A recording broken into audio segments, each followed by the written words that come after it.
Irung Bangir iki aku. Wes sapa Tin? Ireng Bangir ya duwekku. Lambe tipis. Wes sapa Tin? Lambe tipis ya duwekku. Janggut jates. Wes sapa Tin? Janggut nyates ya duwekku. Sing kuwi. Lho. Bangke aku lali ya. Bangkeane. Wes sapa Tin? Bangkeane ya duwekku. Iki yebe. Iki piye? Iki piye kok? Iki piye Tin? Wes sapa Tin? Mestine ana sing duwe. Iki piye Tin? Wes sapa Tin? Mestine ana sing duwe. Iki piye? Dibenake Tin.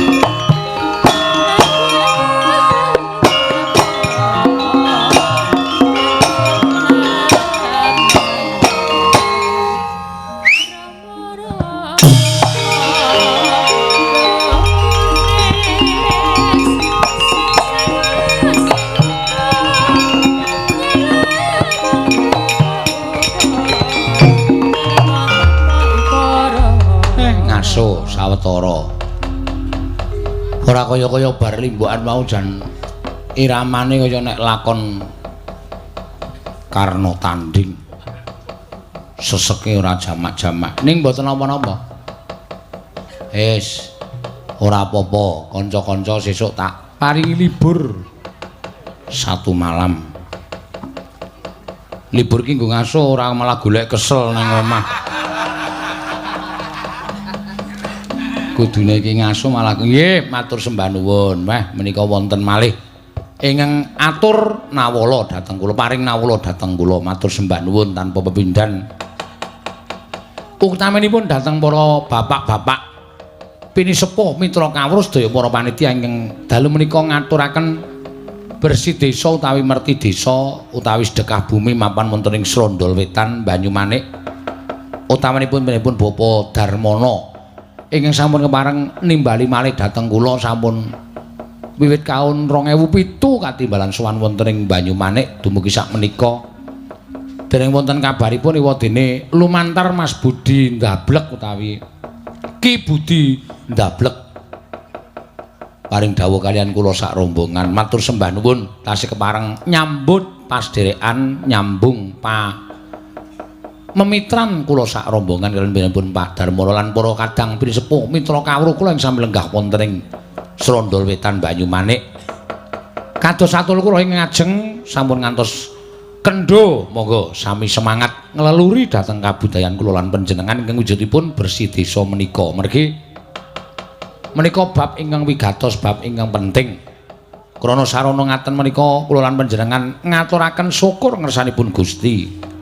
Ingkang sampun paring menapa kemawon lumantar bumi saestu anteng jatmika menawa wonten ing Hasta Brata bumi menika dipun sebat anteng jatmika ora tau ngresah ngresula sabar nrima menika pambekipun bumi dikeduki dijupuki isining bumi ora tau protes disedot minyake saka njeron bumi ora tau protes, ditanduri apa-apa ora tau protes. Wong semene iki nguyuh ning bumi ora tau protes. Mila wajib dipun syukuri dene Gusti sampun paring kaendahan ing kados mekaten menika. Matur suwun, matur suwun. Wah, lah ya nyenengke nek sing jeneng sowan wonten Jawi Rangkah utamanipun wonten ing Semarang Ungaran Ambarawa menika sampun mboten mantra-mantra kados mekaten menika kaya rumangsaku iki lagi wiwit limbukan. Penonton tasih kathah. Matur sembah nuwun. Tegesipun para lenggah para sutresna budaya menika tresna dhateng kagunan seni wayang kulit. Ing saknyatanipun wonten tuntunan tatanan tantangan lan tontonanipun. kebak filsafat, kebak filosofi. Mila monggo sami dipun onceki sarengan. Wonten ing mriki menika kebak pitutur luhur nanging ugi wonten bab ingkang boten pareng dipun conto. Samyanganipun milah-milah menika sumanggaken dhateng para lenggah. Kelintang-kelintang numpak andhong abel klingklong.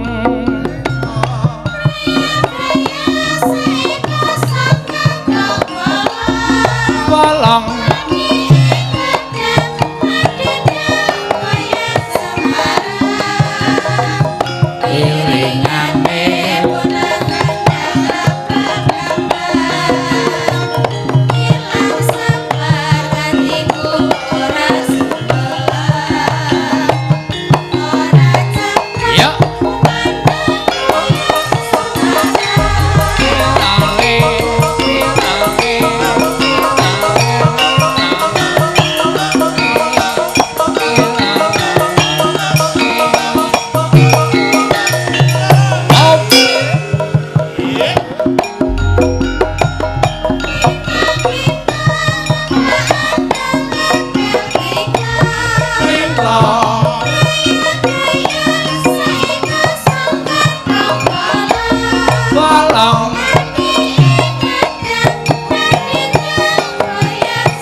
Semarang terus tembange kelintang-kelintang disesuaikan karo nggone.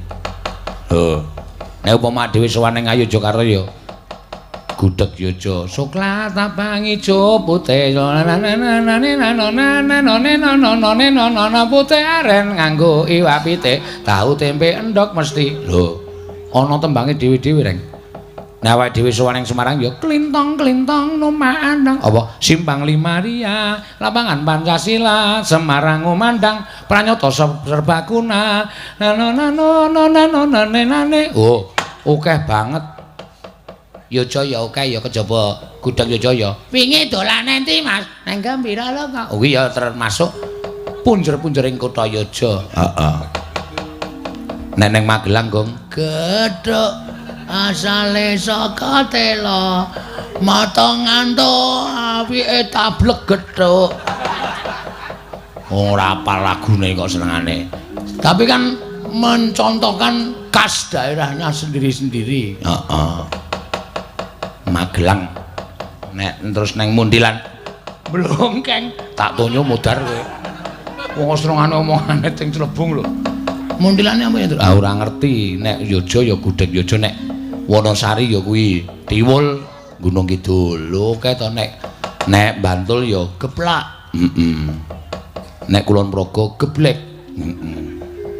pancen ya dhewe-dhewe ya gong heeh nek kene makman kas apa ya Tru oke werna-werna kene Semarang ki lumpia wong aku mau ki pamit karo bojoku kowe lemayang nendi Mas neng Semarang titip tukokke lumpia ya aneh-aneh esuk ya urung buka ah iya tukokke plas kresek wae Tru ya pancen dhewe-dhewe ya gong ya kase iki dhewe-dhewe kasnya iki sendiri-sendiri ya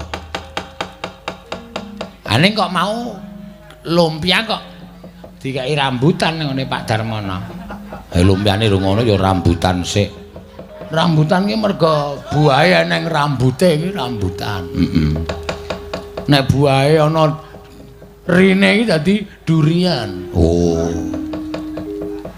nek jembatan kuwi mergane dienggo liwat montor ora tontonyo mencelat ora Petro dalem Mas Gareng kejaba awake dhewe mampir sedina ning ora-ora mbok iki momong karo Ndara Baladewa sing jalin wujud dadi macan ya iki mau ana layang to Truk diwaca ya Assalamualaikum Pak Dalang saking kafe Gepeng Rundi Jalan Damar Banyumanik nyuwun langgam kadung tresna Mbak Tiwi mugi-mugi berkah barokah lan rena anggenipun kula ngaturi unjukan wedang ronde nadyan namung turahan.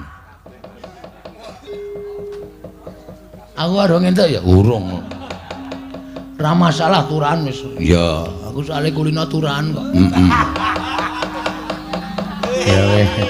Ya wis ben ora apa-apa. Ya ditembangake. Ayo iki pamundhutan isih pirang-pirang terus. Ya.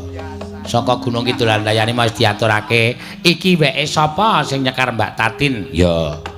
Karo lancaran Hari Wayang Nasional. Nah, kuwi modal ora wajib belajar, wajib latihan. Lancaran Hari Wayang Nasional. Iki sik reng. Apa? Jineman kandhek. Wah, jineman kok meteng. Lho. Meteng piye? Kandhek ngandheki rak meteng. Ora jineman kandhek iki belok. Diaturake. Ya. Wateng ati mong sirawang merati gandas luwes na ya sing arep nyekar sapa coba jineman kandhek waduh made in Gunung Kidul ya Mbak Ika Suhesti. Ya. Iso apa rek? Aja ngece kowe padake. Oh, anggapmu arep bendina campur sari iki nek sinau iki ya mesti iso. Nyatane dibukake buku kok. Kuwi ngitung utange. Ora kok cakepan yoga ora. Monggo. Weteng. Ya iso ora? Sithik-sithik iso.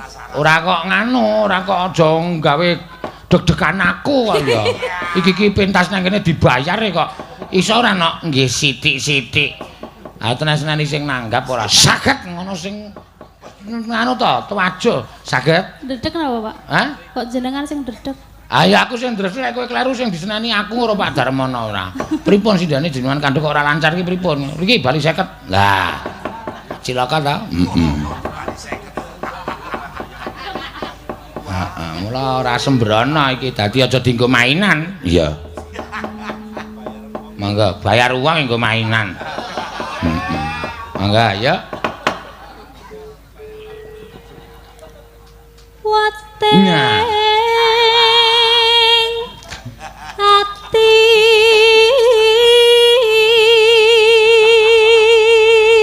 ya gara-gara gayenge kaya apa nek rung krungu suarane ikae ning ati urung. Urung nyes. Ha iya. Aku nek urung krungu suarane Prastiwi iki rasane kurang nyes.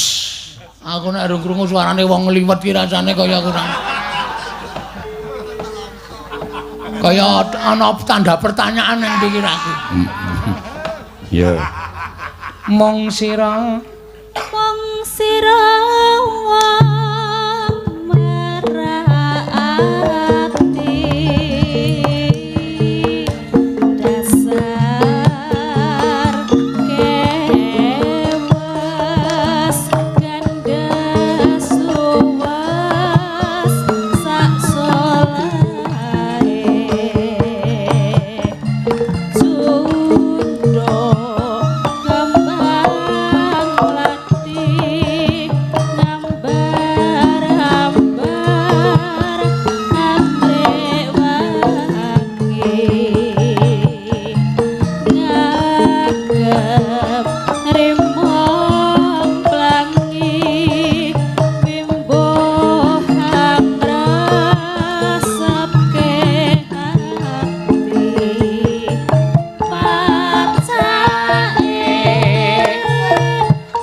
wah ya jineman ki apa-apa kaya macan luwe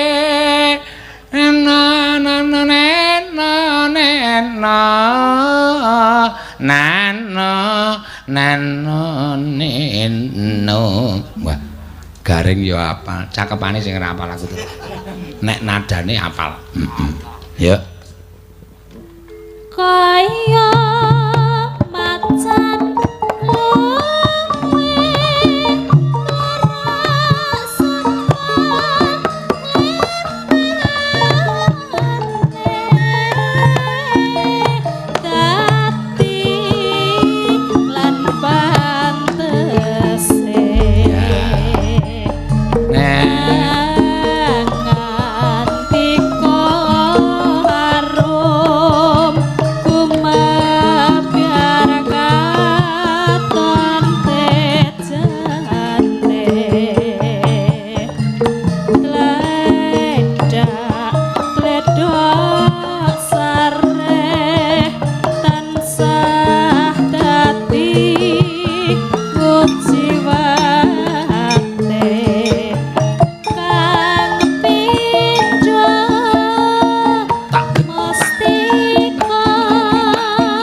saka grup karawitan saka Salatiga to. Iya.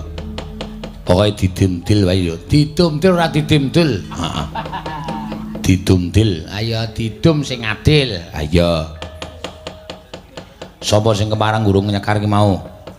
Ki sok banget pamundutan. Ya, ki saka Kafe Gepeng Ronde. Waduh, Kafe Gepeng Ronde.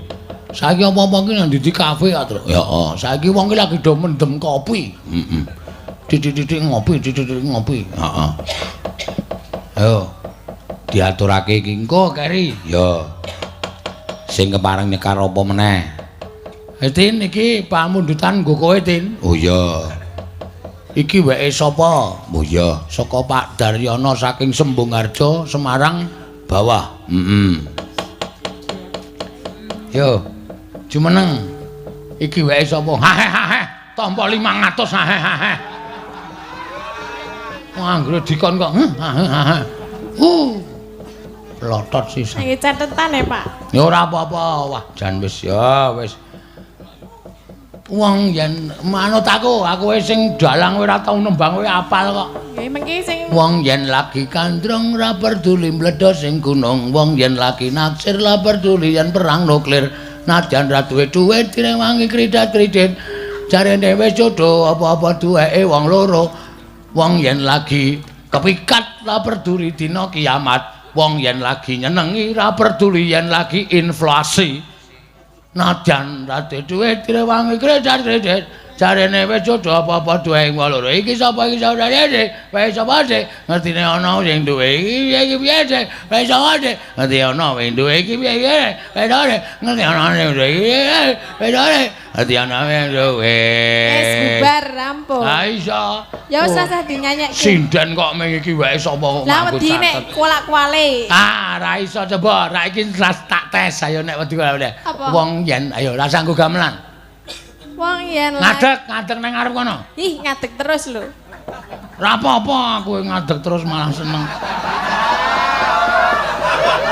Maksudnya Bagong ki lho ngadeg terus ngene. Heeh. Yo.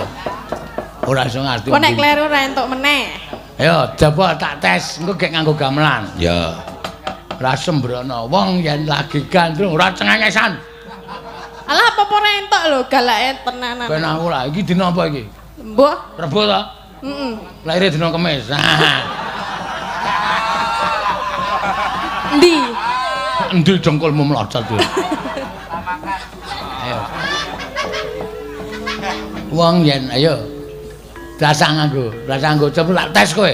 Ya. Wah, sinden lagi dadi senenge kok lagu apa-apa ora iso. Isane ming Rinoso karo rasane Indriyo.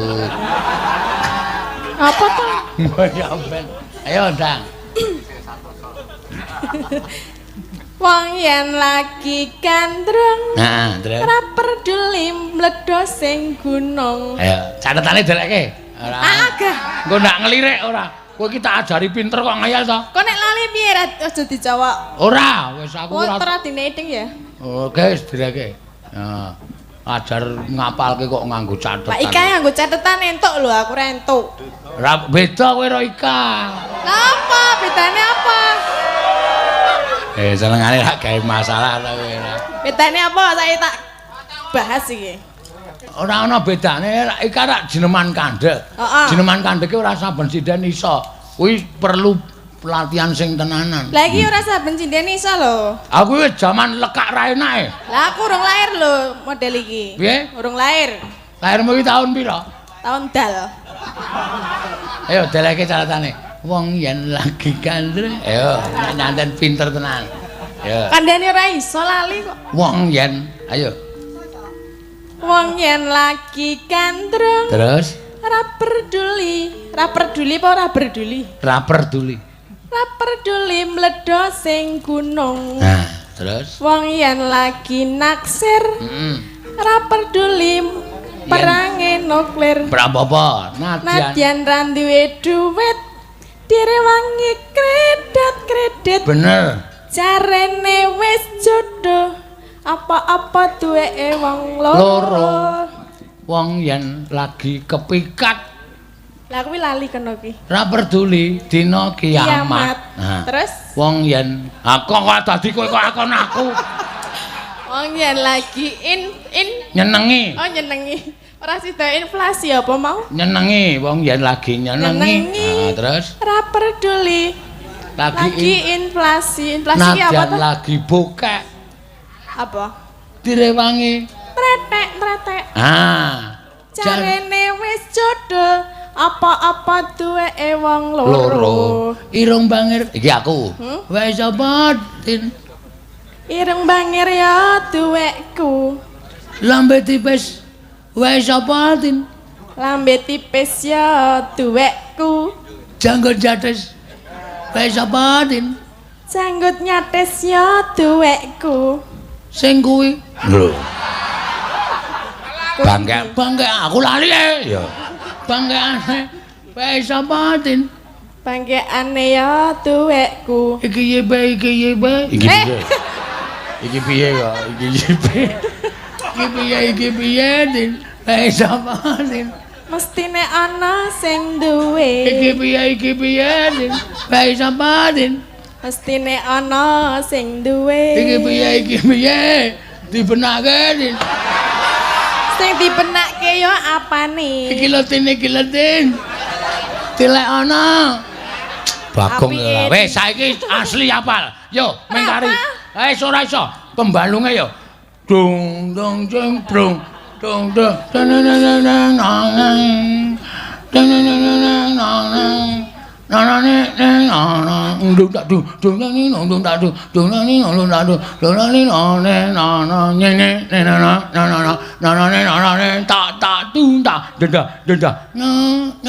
Yo. Kok ora bener to suaraku iki mau ora bener. Ben. Nyatane do meneng wae kok. Yo mangga.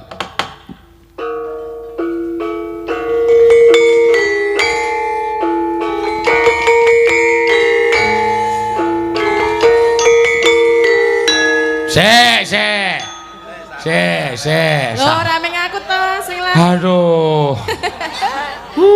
Gimana? Kenapa? Hah? Kenapa? Wis asa cerewet sik kowe meneng wae. Ning ping pindho. Prong ning nanging. Ning nanging. Nanane ning nanane.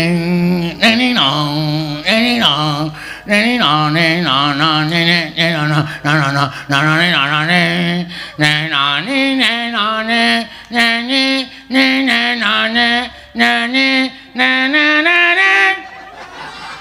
Yo.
gembel kae samane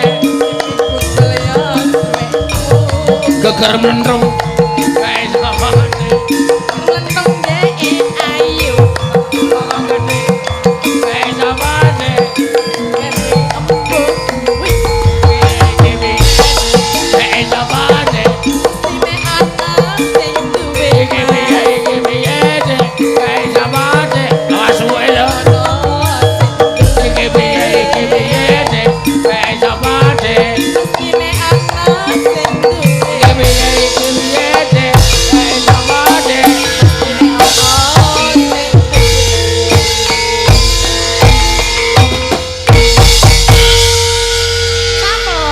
Gene apa? Ora ya, tetep kleru e. Ah tetep kleru cenanangan. Ndi 150 jarene bapake. Apa? Ndi 150. Ah wong kleru 150. Lah pira? Nya susuk 20. Iya kebangetan kok Gong. Ngekeki kok dadak nggo susuk 20 barang ora. Kowe cahe saiki nek diujon ora tuman wae ora. Wis gek mundur. Ngapa nang kono mbegegek terus? Arung dikeki kok. Hah? Ah, nggih. Matur nuwun nggih, Mas. Aja ketiru dalange plitir ramu. Piye Gong nek kowe durek kaya ngono? Nek cara aku isin, aku kok biasa. Aku namanya denekke sinden-sinden nek ora kodel. Ya wis ora apa-apa ya. Ya iki mau jenenge iki weke sapa? Iki weke sapa? Isih ana pamundutan meneh ora? Sik tak goleke terus kertas akeh terane. Iya. Oh, engko diaturake, aja kuwatir. Pokoke kabeh diaturake rata. Ngaturke Mbak anu sik sapa? Mbak Iin dhisik ndak ora nyuwara dhewe. Mangga Buduko. Wo. Buduko to. Heeh, Buduko Kali Gesing. Wo. Nggon duren iki, Tru.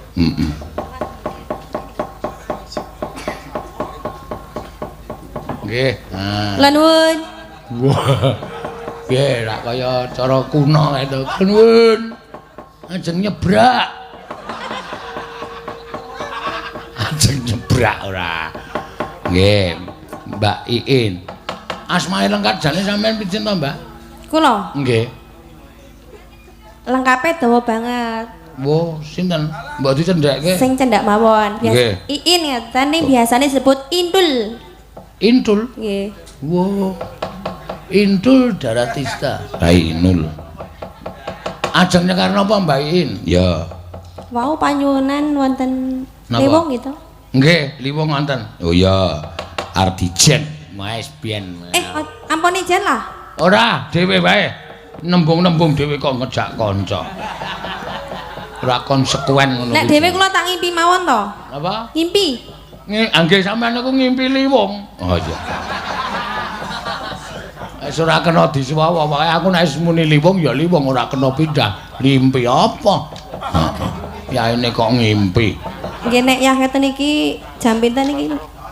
Ya wis jam setengah telu kurang seprapat. Nah, mula gek cekak-ceket. Dadi Liwong atiku. Ya. Ora apa ndelok Mbak Iin nek Liwong kaya ngapa. Nek yah keten mboten iso joget. Piye? Mboten iso joget. Pun mboten sak joget anggere sampean. Anteng gitu. Pun meneng mawon. Sampean meneng kula sing joget mengke. Ah iya. Mangga, ya. Dadi Liwong atiku.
gayeng. Heeh. Liwong. Yo, Pak. Sabda Pandhita Durna. Lho. Ngapur ora. Teneming lole-lole. Sabda Pandhita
Bocah pinter joget iki padahal bakul duren.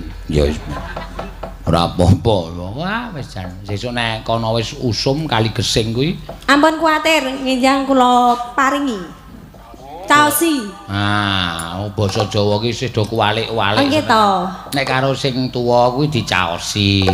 Nek karo sing luwih terhormat kuwi dicaosi. Nek karo sing luwih cilik kuwi diparingi. Oh, nggih. Oh, basa ki kudu nganggo tatanan, nganggo tatanan ora. Menjang kula paringi, Mbah. Oh, karo mbahe dunake matamu. Asli mula kudu ngati-ati basa Jawa ki. Oh, angel tenan nek ora iso ngeptakke tata kramane. Ya, kleru sampean. Monggo, ya. Sabda Pandhita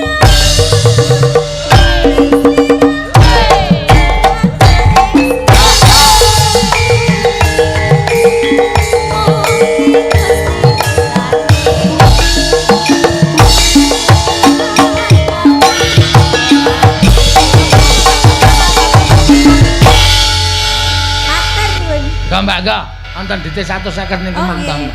Atur nuwun. Oh. Sing duwe matane plerak. Ya. Lah apa-apa men didum adil. Ha iya mau Mbak Tati disawer 500. Lumayan bangane golek wedi nang omah.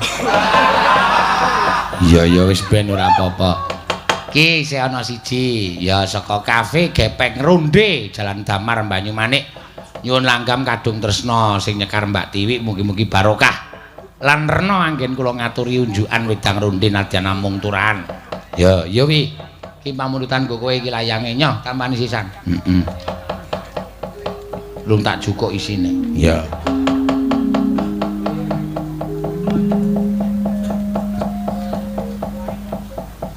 Caritane udu. Kadung tresna sing dia terus. Kalune iki lamat pus katon tejane bawane rena wengi. Oh sing kuwi yo caritane anoman ngerah kowe iki wae ya ora emosi ning mangga Mbak Tiwi. Sinawang datang bosani belum kadung tresna kok sinawang katon bosen iki piye Datan. Datan. Oh, datan boseni. Wo, kuping manjing. Kuping ya, Tru. Nek manjing nggo ngliwet wingi-wingi. Ha iya kaya datan boseni kok terus. nyawang wong bagus leman. Oh, katon wong bagus aleman. Ha iya. Rekoso tak lakonane. Ayo sing seneng wong tresna iki rekoso tetep dilakoni. Ha iya. Terus Angger aku bisa nyawang. angger entuk nyawang iki rekoso dilakoni kok. Fikol. Ha iya. Ben iso nyawang. Terus Wong bagus krocok mbendro. lambene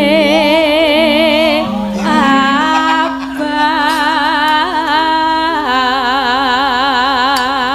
Wong wedok ki nek ngalembono wong lanang ditresnani iki ya, arep lambene biru ya dinekke abang. Wong bagus lambene biru.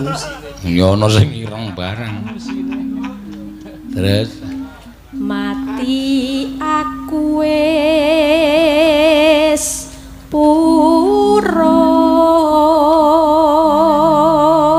mati ya wis kurup, wis purun. Ya, terus Angger tresnaku mbok tampa.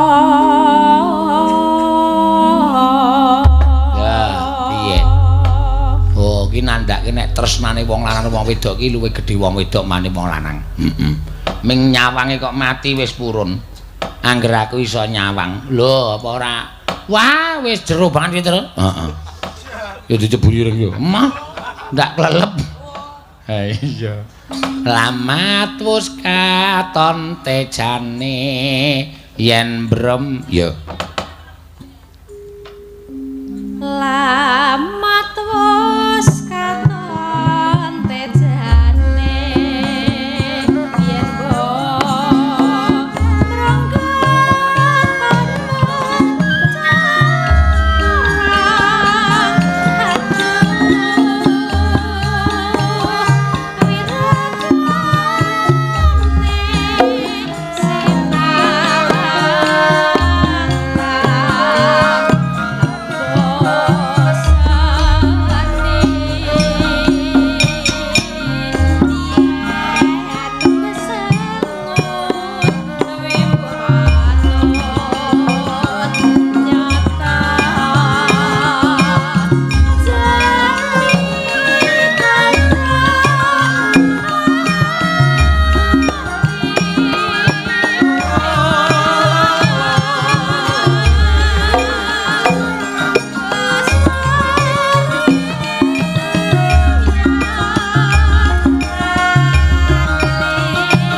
neno mangga pacane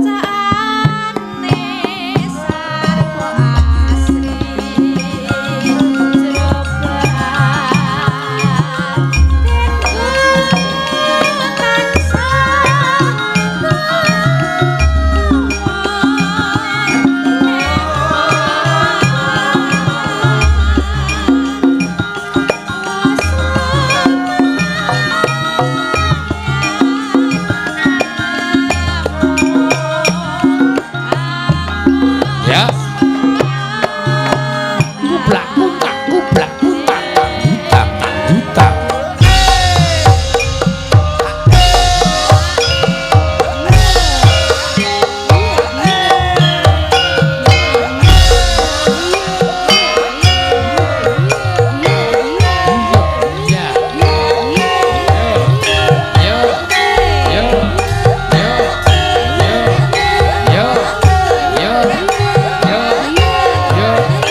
Dewi ya wis. Wah, wis. Jerapahe teka terus. Apa jerapah? Jerapah. Hei, hei. Otak kresak-kresak kowe. Ngopo Bagong? Ngopo Bagong? Ngopo Bagong? Nek teka ki nyuwara. Ngono apa piye? Oh, ngono mung gleser wae. Macan ya tratapan kene sing ora ya. Wong macan kedadian saka Ndara Baladewa kok kowe iki yo kaget. Kaget wong kemanusiawi ya. Oh. Aku ki aja kok weruh macan. Ketemu bojoku sok kaget aku. Aku ketemu bojone bendina kok kaget. Apa bojoku ki nek dandan sok aneh-aneh. Serbet nggo kerudung. Sak tencrone ora karo-karuan kan. Ha iya. Nolo Garing wonten dawuh Ndara. Petro wonten dawuh Den. Bagong wonten dawuh. Nganti kaya wis entek pangarep-arepku nggonku golek menyang ndi duna ing para Pandhawa. Mongko nyatane kabeh alas wis tak sasaki kabeh. Gunung-gunung tak unggahi, jurang tak duni. Lah kok ora ana tandha-tandha menyang ndi duna ing para Pandhawa Nala Garing. Sing sabar, Ndara. Sing sabar, sing jeneng wong goleki napa-napa niku kudu sinartan ati sabar lan ikhlas.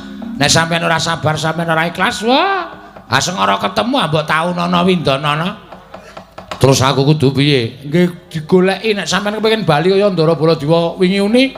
Nek mboten digoleki, sampeyan apa arep wujud macan terus to, Ndara? Miat langening kalanggiwan aklar pandan moncar tinon ler kekonang surem sorot etan padang kasolan bacaring purnaming gegono dasare mangsa katiga yo yen manjen kaya mengkono ora kendhat nggonku bakal ngupaya menyang endi dene ing para Pandhawa ora pati-pati mandheg kon lumaku yen ora ketemu karo para Pandhawa Nagaring. Ngoten niku kudu sing semangat lho. Ya.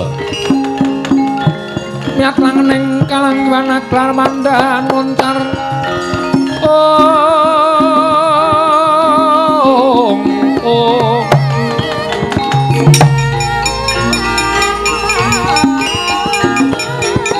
Kasolan pacaring purnaming gegono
Semarikoten prayitna semuriris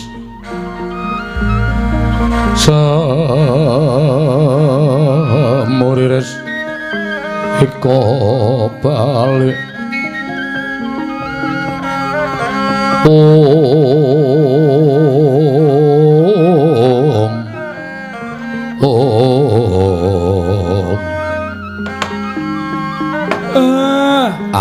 Ai blegek sadulita mel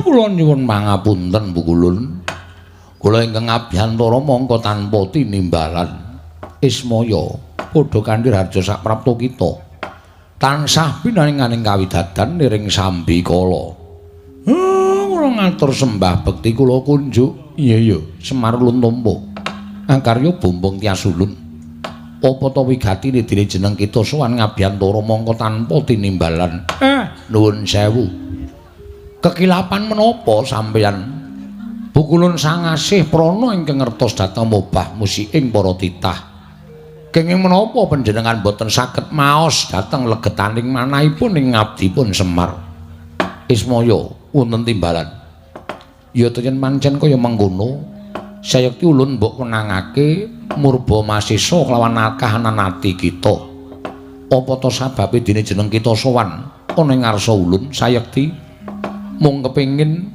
mutah kelawan kahanan kita nggon kita darbi sedya bangun desa malah sinengkuyung dening para Pandhawa nanging teka ana pacoban ing tumanduk kelawan jeneng kita satemah dadi jalaran Pandhawa kepikut dening mungsuh Semar sayekti dudu kok Pandhawa ingkang kudu ngrasakake pasoban nanging saka gedhening tresnaning Pandhawa kelawan jeneng kita wekasan Pandhawa ngiklasake kelawan pati uripe kepikut dening mungsuh ingkang bakal gawe rusak kanan karang kadempel lah kok malah dadi jeneng kita sowan ana ing kayiwangan yen to pancen kaya mengkono kita ninggal kelawan kewajiban mangkir rumiyin kewajiban menapa sing kula tilar kita wajib dadi pamomonging para Pandhawa ing winastan pamomong sayekti kudu bisa momong sarta kudu bisa njaga kawujengane ingkang mbok mong ya kuwi para Pandhawa nanging sabab apa dene Pandhawa nganti lang musna tanpa lari kita malah ora ngupaya kelawan para Pandhawa lan ora ngupaya srana supaya angisas marang pacoban ingkang tumanduk ning Karang Kadempel nanging malah kita sowan ning ngarsa ulun apa pancen wis ringkih apa pancen wis kendho tumangkaring budi Siesmaya ya Semar Badranaya apa wis pancen ora duwe kasantosan dene amung nglakoni pacoban ing kaya mengkono wae kita tumuli sowan ning panjenengan ulun yen ngono Semar apa isih pantes minangka dadi pamomonging para Pandhawa ismaya Semarikoten prayitna semuriris semuriris eko balik titiyoni gandayani kula nyuwun mangapunten Bu Kulun estunipun anggen kula sowan menika krana kodheng manah kula mboten saged metung kanthi nalar ingkang ganep wekasan kula nyuwun pituduh paduka Hyang Adi Bu Kulun asih prana ismaya ora kelawan panjenengan ulun kita nyuwun pepadhang nanging sayekti ana obor ingkang tansah katon murup padhang ingkang anyalira marang Nata Ndarawati mula upadinen Nata Kresna kang mangkono kita sakloron bisa gaya pepadhang tumraping Karang Kadempel lan pepadhang tumraping para Pandhawa yen to Pandhawa bisa mbok paringi pepadhang sayekti apa kang dadi panjangga kita bangun desa bakal kaleksanan sinengkuyung dening pepunden kita ya bendara kita para Pandhawa Semar Badranaya guncang kancing langit kelap-lapaton lir kincang ing risang mawe gandrung ing mula kang sangka kuwi aja ringkih ati kita aja suda kasantosan kita nadyan saya tuwa raga lan batin kita wis digrogoti dening umur nanging sayekti Pandhawa isih mbutuhake kelawan jeneng kita Semar muduna saka ing kayiwangan upadinen Nata ing Ndarawati Kita lan Tandrawati ingkang kedugolan bisa gawe padhang tumraping para Pandhawa Semar Badranaya kangge ngestakaken dawuh kula. Mareka ten prayitna semuliris. Oh.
Kresna Tandulasa hanyakra ring Sang Resi Jahnawi Suta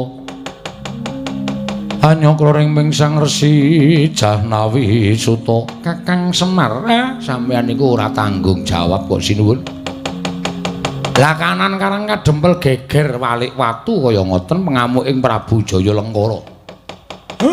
Lah kok dadi sampeyan malah ilang kula kedhepake mboten wonten tilasipun sampeyan tindak pundi Kakang Semar?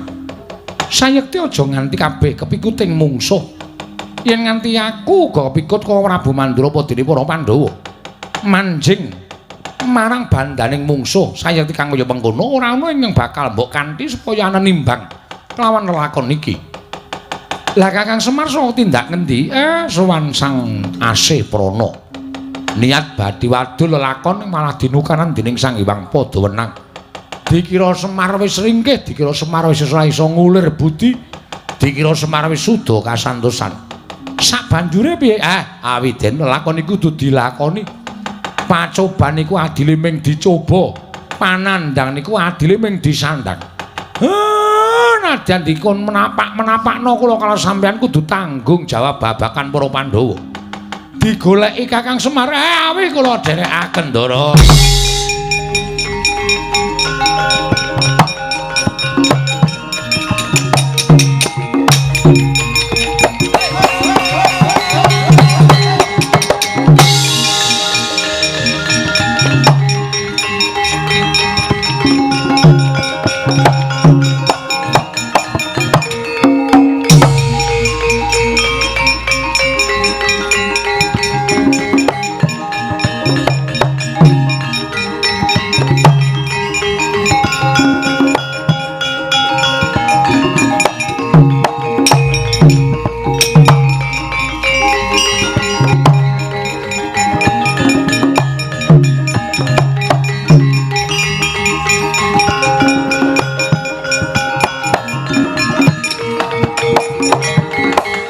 Kandya Bala Pandhawa mbya gumulung mangung siring sata Kurawa kambaung kesra katite merut layut sagung praratu ing Pandhawa ing nalika semanten kinunjara wonten kakunjaran panglimunan ingkang dadan kasat mripat wonten tengahing wana dandang mangure ya wana Krendayana. Nalika semanten ki lunjana dening Sang Prabu Jalengkara ing ciptarsa den bekakak dening Sang Pandya Betari Durga mulat lampahing sardula kedadosan nata ing Mandura Prabu Baladewa.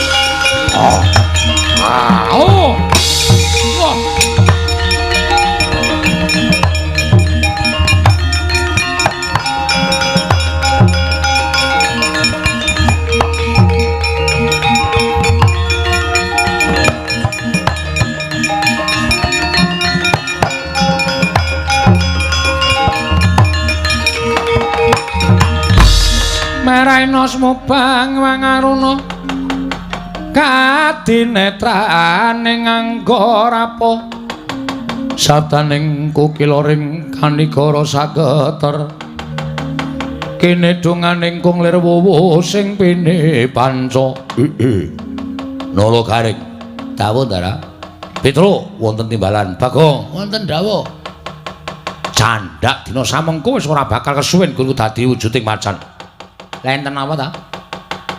Aku wis nemokake pakunjaran, mula ta ora isa ditonton kanthi netra waloka jebul pakunjaran wujuding pakunjaran ingkang asat mripat. Utawa wujuding pakunjaran ingkang panglemunan tegese ora bisa ditonton nganggo netra waloka, nggih. Lah teng pundi? Eneng ngarepku iki Nala Gareng. Pon ninggal dibuka mawon pakunjarane. Srana menapa sampeyan iso waluya nirmala Temajati Ndara? Yo, pangestu tak jaluk. Nggih, ngatos-atos, Den.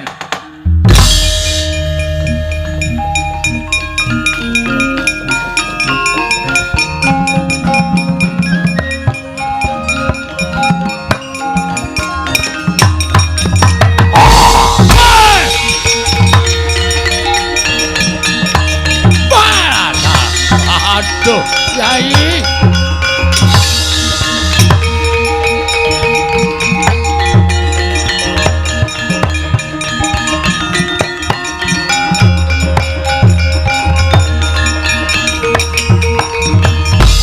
Rejo mangawur awur urahan tengarane ngajurit gong maguru gongso tetek kaya butula Koko Prabu ngaturaken panuwun persasat sampun boten wonten pengajeng-ajeng gesang menawi boten tinulungan dening paduka Kanjeng Koko Prabu boleh kakangku aku ngaturke panuwun Koko Prabu kula ngaturaken panuwun waduh Yayi syukur dene jenengan kaya Yayi saged pulih kaya kados wingi uni lan menika dados jalaran anggen kula rawat saking penandhang krana kula nampi pacoban kenging pusakanipun Jaya Lengkara Wekasan ical wujuding ingkang raka ing Mandura wujud Sardula dawuhipun Kyai Semar supados kula saged milujengaken paduka sakadang nyatanipun sakmangke kula sampun ruwat saking panandhang Koko Prabu Ndarawati wonten pundi Koko Prabu? Wah, Yai Kresna kula piyambak boten mangertos wonten pundi papan dunungipun.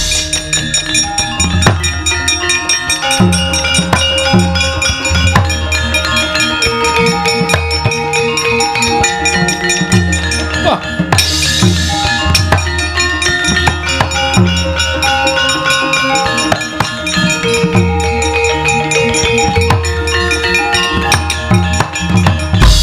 Gunjang ganjing langit kelap-lapaton lirikin sanging risang mawe gandrung ing Kresna wonten dawuh kowe iki nuwun sewu lho ora jeneng aku kuwi sengit karo Siadi ora jeneng kakang kuwi ora seneng karo Yai Prabu Ndarawati ning pendak-pendak kowe malah gawe bingung ing atase karang kadempel geger kaya ngono lha kok Siadi ora katon. Inggih Koko Prabu mangke menawi Pandhawa kepikut Koko Prabu kepikut kula ugi dipun bondo dening Jaya Lengkara. Tan wurunga mboten wonten ing budidaya maluyakaken ngadang-adang paduka para Pandhawa. Milujengaken dhateng adang-adang kula para Pandhawa. Ya, lah sabanjure. Lah iki Kang Semar barang malah ning kene. Pancen niki dadi gawean kula.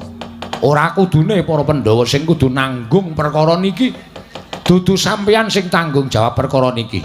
Ning pancen Semar, merga niki pacoban tumraping Semar anggen kula kepengin bangun desa. Wong niku nek cerak kanugrahane pacobane mesti bakal teka. Sabanjure piye? Koko Prabu kula tulung Kyai Prabu Darmaji kadheraken kundur wonten ing Karang Kadempel. Yo, lah terus kula badhe madosi mengsaipun para Pandhawa tuwin Kakang Semar. Sawa? Jaya Lengkara. Lho, apa sira Kyai Prabu kira-kira bisa ngasorake kridhaning Jaya Lengkara? Selagipun Kakang wae katriwandan wujud Sardula. Koko Prabu kula nyuwun mampunten. Menika sampun dadosi dawuhipun para Jawata supados kula kaliyan Kakang Semar ingkang nglampahi perkawis menika. Mengkowe karo Kang Semar inggih. Ya wis ngono, mangsa bodho yen ana apa-apa kowe wadula karo pun Kakang Kresna.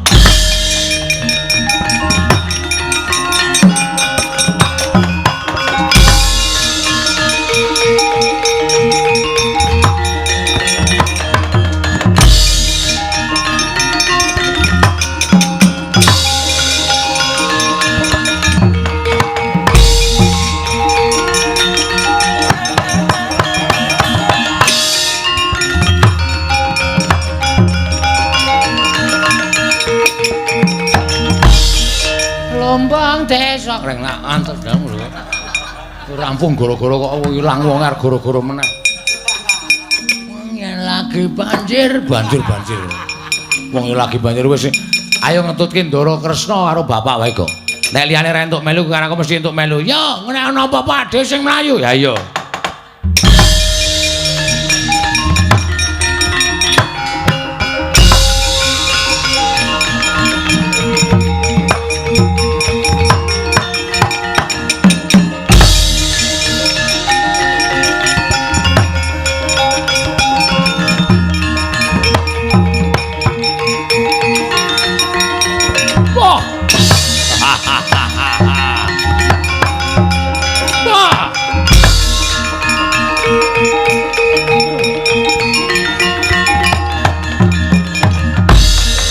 Buta Pandhawa tata gati Wisraya Indriaksa Sara Maruta Pawana Bana Margana. Tobat. Kowe arep bangga piye Semar? Kowe saiki arep krida piye Maracuba? Ora meneng karo muridku ya anakku lanang Jayalengkara. Nyatane takon bondo kelawan kowe bisa mboyong lawan kowe ana ning Dandang Mangur ya ning Krendayana kene. Sejatine pancen kowe ora bakal tak gawe macak. Pendak-pendak aku arga golek panganing bocah Sukerta kowe mesti ngalang-alangi. Pendak-pendak aku arep mateni para Pandhawa ingkang menyenata kuwi bocah Sukerta. Kowe uga bakal mepalangi. Tobat. Wis ora ana mangapura meneh kanggo kowe dina iki tak sabet bedang tugel gulumu kowe Semar Badraya.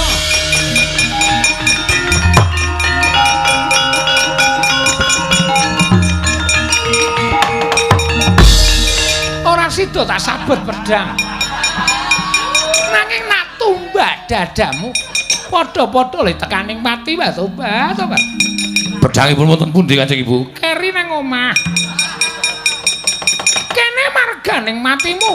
Ora bakal kowe bisa macak Semar Badranaya.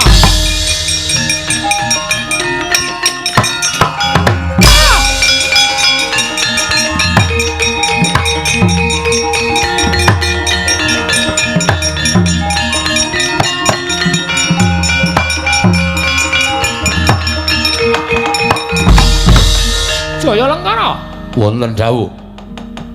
Kowe iki piye to Jayalengkara? Kowe weruh apa ora? Semar tak tibani tumbak. Arep tak tujah dadane penerenggon jejantung. Pamreka supaya Semar enggal tekaning mati. Nanging lha kok ilang tak kedepake Tobat iki kok mek ming pujan Jayalengkara. Wah, lah dalan karepe dhewe.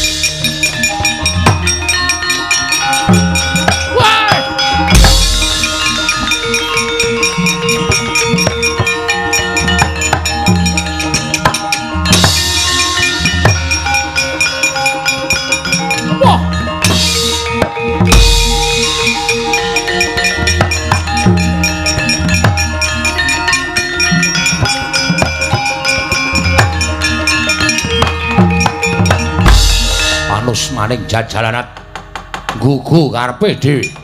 Wah, lah beda karo Jayalengkara. Ora pangling ledang kae Ratu Ndarawati karo Semar. Loro-loro tak clorong tumbak mati bareng kowe.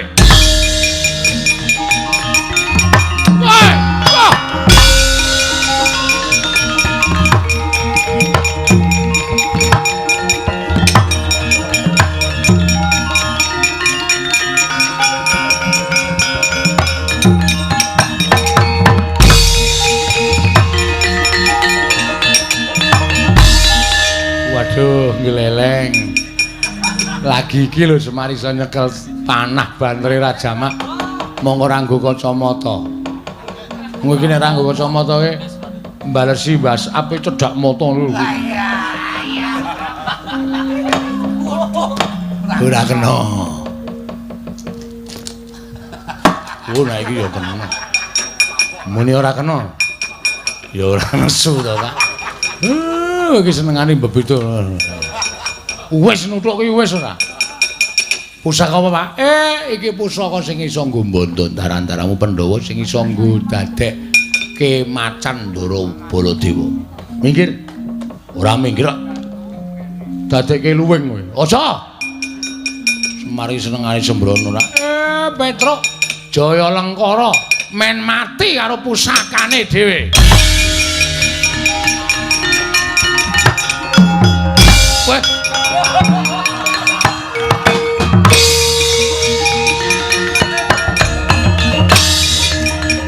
Ora iso manah ya manah.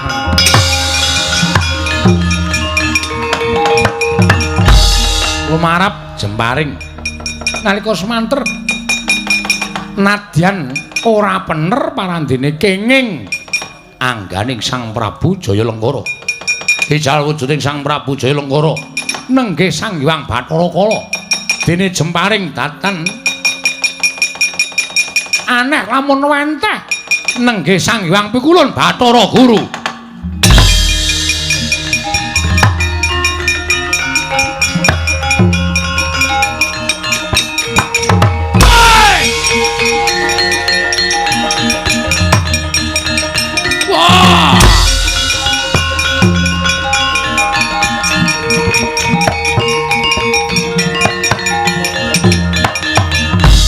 Kutha Pandhawa tata Gatiwisraya siung nyoma wingis-wingis tutuk mengolir guwa sela mangling ing kaki guru kala iya satemene ulun mbudidaya ngupaya tangan kita nanging lamun samengko nadyan wis wujud Jemparing mbuya bisa lan mbuya kuagang lamun kudu gawe pati ning para Pandhawa. Mula sing gedhe pangapura kita ya Bathara Kala. Ulun wis sak biyantu kelawan jeneng kita nanging gagar wigar tanantu karya. Ewadene adreng nggonmu bakal mangan bocah Sukerta Pandhawa 5 kae panganen nanging ulun ora melu-melu perkara iki Bathara Kala.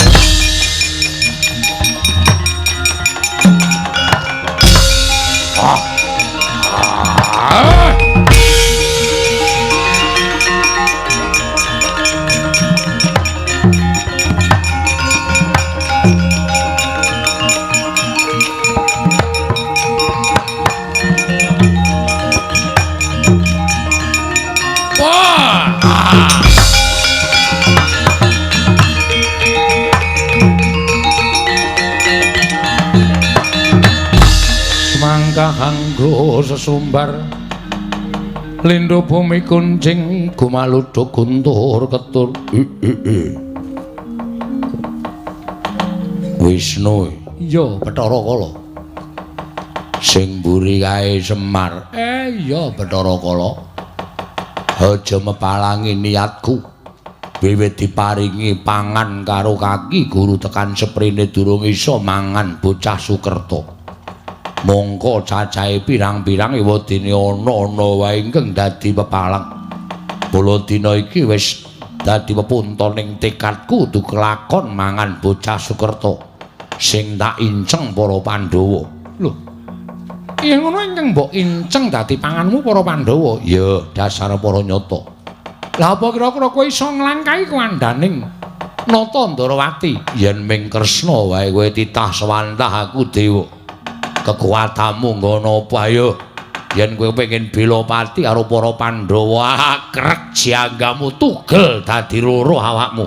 Kala aja mbok sawang Nata Ndarawati nanging marta sawangen sapa aku Wisnu.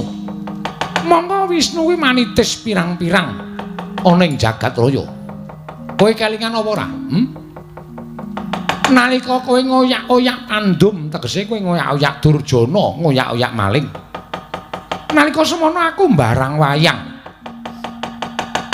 Durjana Pandum ingkang mbok oyak-oyak tumuli ngayom ana ngersaning dalang.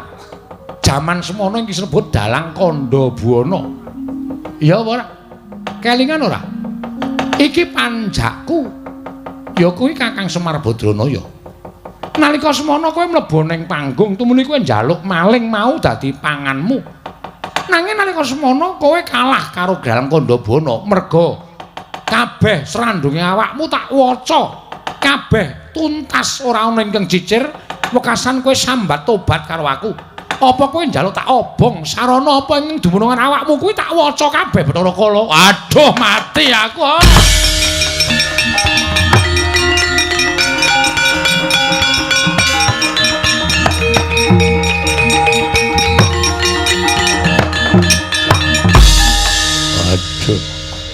Pranyana mboten kinten menawi Kyai Dalang ingkang lenggah wonten ing pelengganipun nata ing Ndarawati.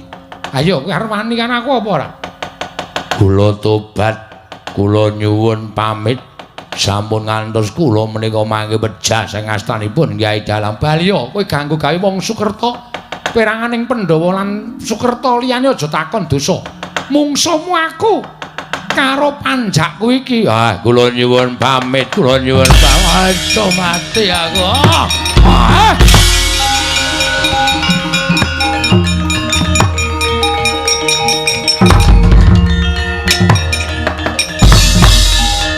Semar kae ngopo kae?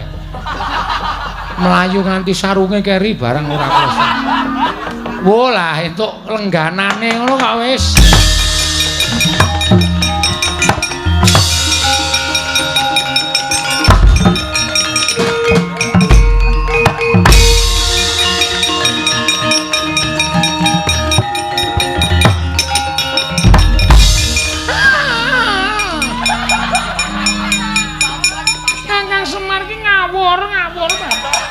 Tobat methoke budane negara ora sarungan babar blas. Kakang Semar ora edan lho. Ha, mulai ora. Mulai ora. Tak bukake. Emah. Durga nek ora dingonokne ndak tuman bayar. Tak buka. Ora Kakang, Kakang wae bali. Ganggu gawe sedulurku pepundhenku sing lenggah ning Srondol Wetan. Mungsuhe Semar nyuwun pamit Kakang Semar nyuwun pamit.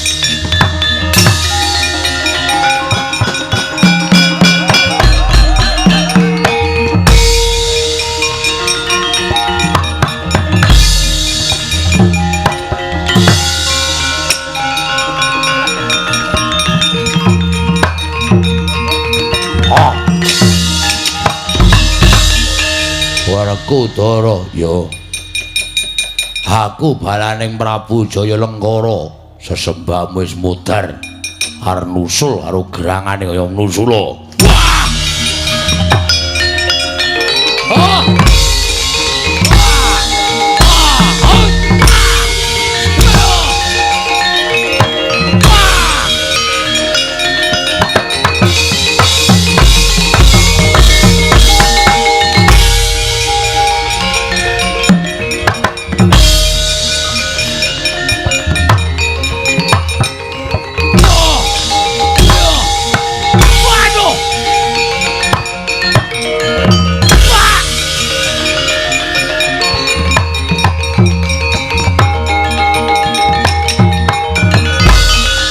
Madangi jagat tumungup-ungup paning sapucaking wukir marebak bangsa mirat keneng soroting surya mega lan gunung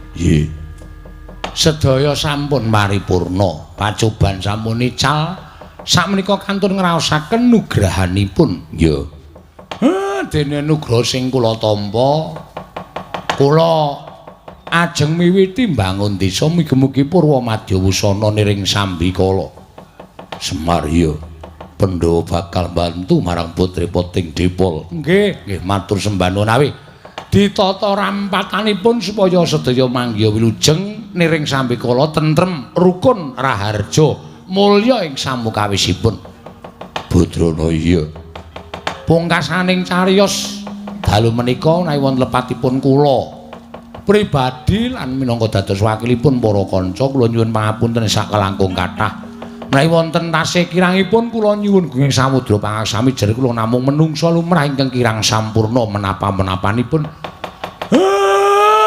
Sura Sudira Janing Kang Rat Suwabrasta kaping ulah Darmastuti rahing sami makarya rahing sami pinanggih muga-muga sedaya manggya tentrem lahir lan batinipun nggih Ndara.